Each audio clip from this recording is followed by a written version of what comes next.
Okay, this is the walk around for the 1974 Suzuki TC 185. Not to be confused with their TS 185. This was the Cadillac version, and unlike the TS 185, which was a 6-volt manual start 5-speed version, the TC is a 12-volt system. It has electric start and it has a 10-speed transmission. You have 5 high range and 5 low range, and it's just a really advanced bike for its time. I'd like to point out a few things: that it does have the Suzuki accessory luggage rack installed, and I have the cover off, but you can see it has the original toolkit, and it doesn't even look like it's been opened. The labels are still on the bike. There's no damage to the cases. I'd also point out, if you're not familiar with this bike, that the front suspension back in '74 came with a preload adjustment. You can see here. Now the other side has the rubber cap on to protect dirt from getting in there. But over here you have 3 settings. You got soft, medium, hard. You just push down with a screwdriver and take half a turn, and you can adjust your preload on this '74 motorcycle.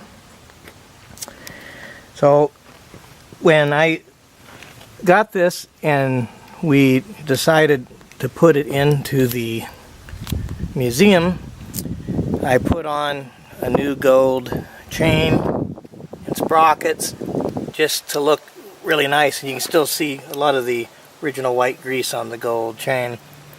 And it's been in the museum now for probably 15 years at least. But I bought it. The bike was just perfect. It was owned by some guy that was pushing 80 years old. It has just over 6,000 original miles. You can look at the instruments and see there's just no sudden fading. The controls on the handlebar. I'll show you the inside of the fuel tank. Hopefully you can see that it's rust free and beautiful. So I will start it, and you can see the neutral light works, and then here's the starter.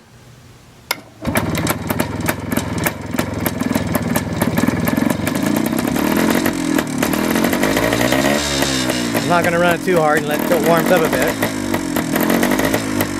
That was a cold start, and I will do an instrument check. Here's the horn. Here is high beam or low beam, high beam, tail light, and brake light. You can see left turn signal, right turn signal,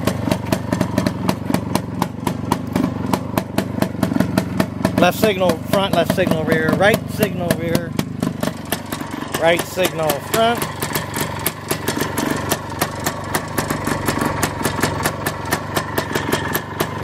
You can see the beautiful chrome headlight, the ears on the headlight that hold the headlight bucket. You can see there's no bending or damage. The forks have no damage. Chrome fender. You can see underneath, chrome fender. Rims like this all the way around. Has the factory weights. The engine.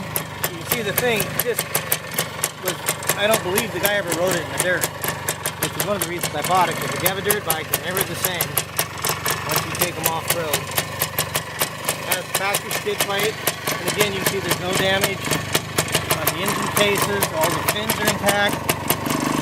See the shape of the exhaust pipe under the seat. You can see, unlike many bikes of this vintage, the under seat is kind of an ugly rust bucket. This is all intact. It even has a spare spark plug you'll never need because of the electronic ignition. 12-volt system, as I said. Rear fender. Now, because of the age of the bike in Oregon, if they're over 25 years old, I can apply for and get a special interest plate that I pay for one time, and the plate is good for the rest of your life. And it stays with the bike if you sell it. So if the buyer of this bike lives in Oregon, the plate will come with the bike. If the buyer is out of state, I will remove the plate and just put it on one of the other bikes in my museum collection, because it won't be good if you live out of Oregon. So there you go. This is just an excellent time capsule of a very special bike. 12-volt system, electric start, 10-speed transmission, and there's no dents or crashes or anything on the bike. There's one little tiny chip. You can see right into my finger, hardly noticeable, but that's it. That's the only flaw. So there you go.